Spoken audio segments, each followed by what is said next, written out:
How many words does it take to bring someone back from the spirit world? Well, I can't answer that. Let's ask Mrs. Owl. Mrs. Owl, how many words does it take to bring someone back from the spirit world? Well, let's try this. 1, 2, 3, 3. And then 2 to send them away. Sleeping Beauties is a Tubi original. Oh boy, is it ever. Written, directed, and produced by Stuart Simpson, who's done shorts and various VOD horror offerings, and involves a woman named Cayha, who is an Indonesian woman living in Australia that is pregnant, recently lost her husband, and is trying to make ends meet, and she takes a job in this far-off area with this house involving people that basically are trying to live back in the 1920s, seemingly. They're living the old way with weird old automobiles and very, very strange lifestyle where they don't really have a lot of means except doing things the old way, and you better speak the Queen's English, god damn it. And also they like to employ Indonesian women as their maids. And from there we find out that this particular area is really, really haunted, and Cayha, she may be more involved in this than she realizes. We find out why a little bit later on, even though it's pretty goddamn obvious from the beginning where this is going. And from there, we have a haunted house movie with ghosts and spoopy imagery, and my god, this is the footage they left in. I'm just going to say right now that I absolutely hated this movie. This movie is one of the worst goddamn things I have seen in the last 10 years. And while I have no ill will towards anybody involved, I think everybody did the best they could. It obviously had a micro budget and maybe had the germ of a good idea. It seemed like any execution of any of these scenes, it was executed after everybody sustained several major head injuries. Everybody just decided to act like they were basically not even a human. There were certain points where I was convinced certain actors dubbed in their voices from other dimensions, and likely record them on different planes of existence. There was no cohesion to any of this, and the storyline was simple, and yet also incomprehensible. This is terrible. This was barely a movie. It was barely a concept. The germ of a good idea, and it was bad. It was really, really, really bad. It barely had enough material for 30 minutes and was stretched out to 90 goddamn minutes. Itan Kefli, I hope I pronounced that right, the young lady that actually was pregnant and played a pregnant woman, so it was definitely typecasting. I mean, credit to her for doing that, because especially if she was that far along pregnant and doing this, that's tough, because some women handle pregnancy well, some need to be on bed rest after 7 months, so good for her on that. But we have two particular people, Alfred, played by Jeffrey Richards, and Francesca Mandy Combe, with an E at the end. And yeah, they're a brother and sister with a driver and obviously a dark secretive past. Obviously, it'd be weird if they didn't have a dark secretive past living out where they do. And there's a woman named Nia, played by Candice Lesk, or Lesk. I'm sorry if I mispronounced that. I'm just going to end up spoiling some of this pretty goddamn quickly, because missing out on Sleeping Beauties will not haunt you even one goddamn bit. There is an overarching storyline of, Sleeping Beauty, the play that was turned into a Disney movie, and then various other adaptations lording over this. And also, maybe if you contact the spirit world, you need to listen to the medium or the psychic or the person that they just found on the street and threw a cloak on him and said, "Here, play a psychic." What? Okay. Just walking along the street and, "Hey, you look like you could be here on this. You want to do this?" It's like they just found random people and just shoved them into this movie. And it's not even the fault of the cast. It's just, it was like everybody was forced to do this because there was some, lizard people or something controlling this goddamn thing. And they said, "We want you to produce a Tubi original." Maybe Tubi is controlled by lizard people. I don't goddamn know. This movie has no right to exist, especially in the form that it does. The violence is terrible. The special effects are not very good. Again, micro budget, I understand, but good grief. Good grief, the special effects, the effort put into this, into the stuff they left in. I can only imagine what they cut out, assuming that they actually cut anything out. Because as stretched out as this goddamn thing was, they might have just said, "Oh yeah, these look like outtakes. That's good enough. Let's just put that in." This movie's terrible. I encourage you guys to watch it. You might get a little bit of humor out of it, but Sleeping Beauties, I certainly would have rather been sleeping forever rather than watch this goddamn movie ever again. This movie was interminable. It was horrible. absolutely goddamn terrible. And the main crux of it is one particular person making monumentally dumb decisions. Where if something had just changed, none of this would have happened. And also, if the villains weren't so obviously evil from the very beginning and had motivations that actually were, I don't know, that seemed like they actually could halfway happen. Not that obviously they were crazy, but how in the world was none of this found? I mean, it was out in the middle of nowhere, but you're telling me the police and nobody was aware this place existed? Were these people really dead all the time? God, I wish I was instead of watching this. This movie is bad. This is one of the worst things of the year. Again, I encourage you guys to check it out. There are some humorous moments, but as a horror movie, it's only horrifying it got made. Everything about this is terrible. Everything about this is terrible. I do not wish anything bad upon the screenwriter, director, producers, none of the crew. But this is terrible. This is so goddamn terrible. There were points with scares, attempts at scares at least, and dream sequences where sure, you try to maybe make it work in the confines of your budget, but good grief, the makeup effects, I mean, there were a couple times where they were all right, I guess. But god damn it, I mean, I'm sorry, but the main character, they made the character of Cayha so goddamn stupid. The character, not the person, the character. The motivation was there, the execution was terrible. I think a public execution would be appropriate for a movie like this. This was bad. Really, really bad. There was another, layer with racism and everything, which is something that could be touched upon, but it was so just one note how it was accomplished. Everything about this movie is just so right in your face. There's no subtlety to it, and that's fine if you have fun with the movie.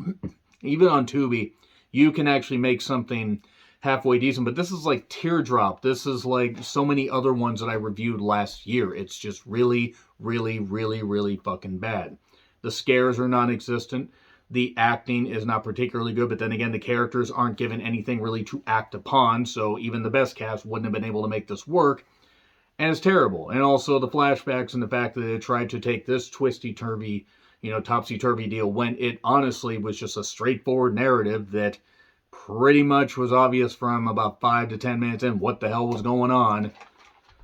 Terrible. Sleeping Beauties is terrible. Absolutely terrible. Again, one of the worst goddamn films of the year. I hope that Stuart Simpson can go on to do bigger and better projects.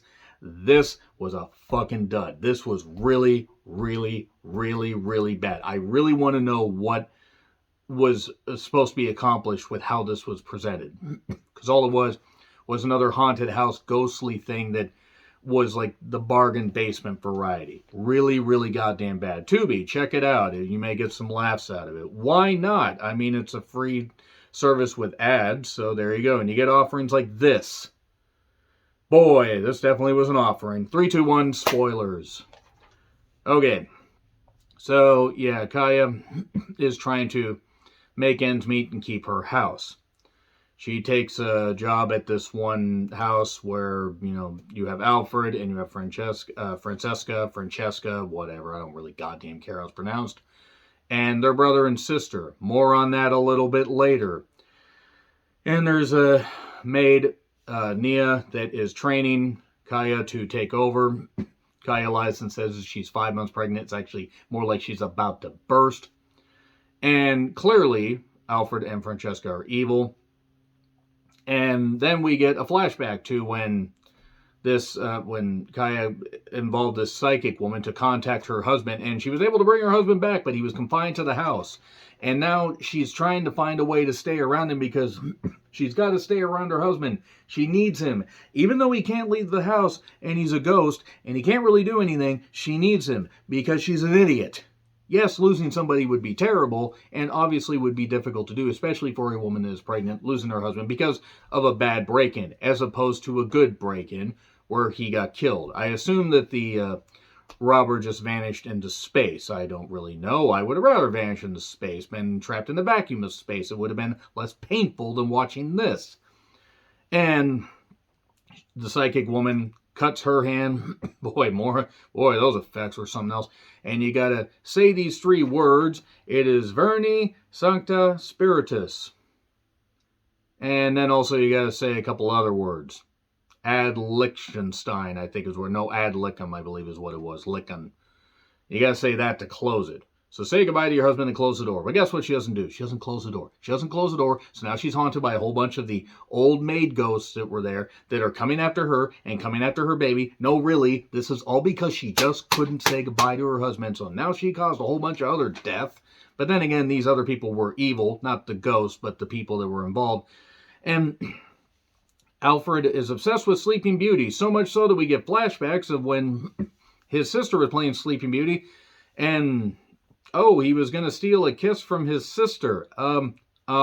Yeah, incest. We're getting another incest implication in a movie. That automatically makes a movie shit. I'm sorry. Like what Josiah saw, and like what so many other movies have done. There are other horror movies that have implied incest for no goddamn reason. And then we find out that, oh, the dad was into taxidermy, hunting and taxidermy.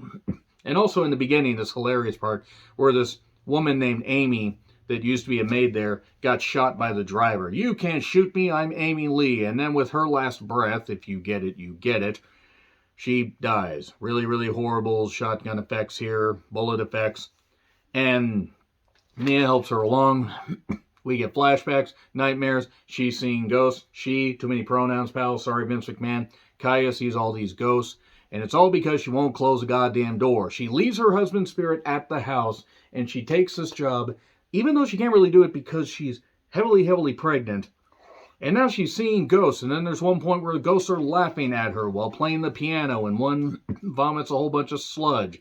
There's also weird secretions of sludge out of the wall that makes it look like it was about 1995 Windows graphics. Again, I know it's micro-budgeted, but sorry, if you're going to put that on there and shove this out on a streaming service, I've seen worse, and this is still really bad. And then religion, because Francesca is very religious. And oh, you're not religious. Well, that's okay. Don't worry. I'll help you. Then we get a weird dance scene between brother and sister with a lot of romance. Romance implications. Again, brother and sister, incest, ew. And you need to close the door before it's too late. Well, she doesn't. And God damn it. So Naya, whatever, gets trapped. And so does Cayha. You weren't supposed to be here for 4 more months once the baby got born. Why did they want the baby to be born? Because of the wonderful things they does. Yeah, I don't really have much to say there. And we get more racism. There's certain slurs here that I'm not going to say. They're not the most egregious, but I'm not going to say that. Don't be racist. Don't be racist towards somebody. Don't hate somebody because of their skin tone. Hate them because they're a bad person. Like the characters in this movie. Everyone. Anyway, so no one will take the baby from us, I promise, Francesca says to Cayha. And then Alfred is all nuts and crazy. It turns out that he liked Asian women from a young age, and then his sister helped kill the nanny that he snuck a peek at in the shower in the townhouse, or in the house out in the middle of nowhere, or possibly on a different plane of existence. I would have rather been on a different plane of existence, one of hellfire and brimstone. Would have been less painful than Sleeping Beauties. So, yeah. Cayha gets drugged, and then we get some flashbacks with taxidermy, and the nanny, or the maid getting stuffed, and then it turns out that the parents got killed as well, because there's the secret house that they weren't supposed to go into. The secret building was actually a little hollowed out area that was like a little theater where Alfred could do his Sleeping Beauty rendition and have an audience of dead people, except for Cayha, who was covered with a mask and a veil, and you couldn't say this, and there was ropes making them do the seal bark and all that. Yeah, nobody knows what the hell's going on. The psychic shows up later, by the way, with a gun. There's the owl, the white owl. The owl was the best character in the goddamn movie that didn't say anything. And then the psychic lady shows up with a goddamn gun. And then has a stake that she's using to fight off these ghosts. Oh, you need to say the words, goddammit, because I can't fight off these 4 ghosts. 4 or 5 ghosts, I don't exactly remember. Oh, no, I can't, Cayha says, because I don't want to lose my husband. Well, you already fucking lost him, sweetheart. He has to be confined to the house. You can't goddamn keep him. And then Psychic Lady's like, oh yeah, sure, I'll just do this. She's stabbing the ghosts and killing them. Then the driver and Alfred show up. The Psychic Lady, I think her name was Catherine. I don't really goddamn give a shit at this point. She got shot in the arm. You shot me in the arm. And then there was the gun that, the Psychic Lady brought. So Cayha shoots the driver, ends up stabbing Alfred in the goddamn head with something. And then the Psychic Lady dies. More on that later. And then Cayha tries to escape. She gets hunted down by Francesca, who she said that her husband was supposed to, or her husband, she wanted her brother to be her husband, basically. She even said this to Naya at one point. We get a flashback of that. Really, really bad shit where she's like, Naya, you want him all to yourself. You want him all to yourself. And then she killed her. And then Francesca basically, was like, oh, my brother did this, and he came into my area where I had you stored, my private room, and that, so he got what was coming to him. And now she has her own scene, a nativity scene, with her brother's her parents' mummified corpses, and a thing set out for the baby Jesus, for Cayha's baby. And she's yelling at her, you will not take my baby. She's yelling at her in Indonesian. I assume it's properly translated. I refuse to care. I would imagine it would be. But then Francesca goes to... She's like, I'm going to take the baby out of you. She has a sharp object where she could cut the stomach open. And she's going to drink the baby's blood, the infant blood, with a cocktail of arsenic and everything. She's going to live forever. Or go into the afterlife or whatever. Or possibly come up with something better than the concept of Sleeping Beauties. It wouldn't be hard. But she tries to open the stomach, and then suddenly there's this ghostly voice, leave her. And then the ghost maids decide to just claw at her and tear her up and tear her face off, which was kind of funny. And they could have done this all this time. They could have literally done this all this time. From the moment that Cayha got there, they didn't do it. And we had to endure this entire goddamn movie to get to this point, this terrible conclusion. And then the ghosts are like, okay, you need to free us. Say the words. Okay, fine, we'll take your kid. And then this weird portal thing's going on around her stomach. Like we're in Ghostbusters. If Ghostbusters was made for about 3 pennies. Spinning around, and then she says the words and claps her hands. And then that's it. And then her husband's gone. She's moving out of the house. The kid's born. And that's it. And that's it. That's it. That's it. That's it. Eat shit, Sleeping Beauties. Again, I do not wish ill upon anybody. And I do not wish for anybody in this movie to not have further success. But goddamn, this movie was an atrocity. This was a crime against filmmaking. This particular film. I don't care who directed, produced, did. By the way, the director was also played the husband. The Owl was great. I don't know what you expect me to say. It's an F. This has to be top 10 worst. Has to be. If this isn't in the top 10 worst for me personally by the end of the year, then this year is going to be tough. Agree, disagree what I said? Like, share, subscribe, Twitter handle in the description. I'm John Rithlin. I'll see you soon.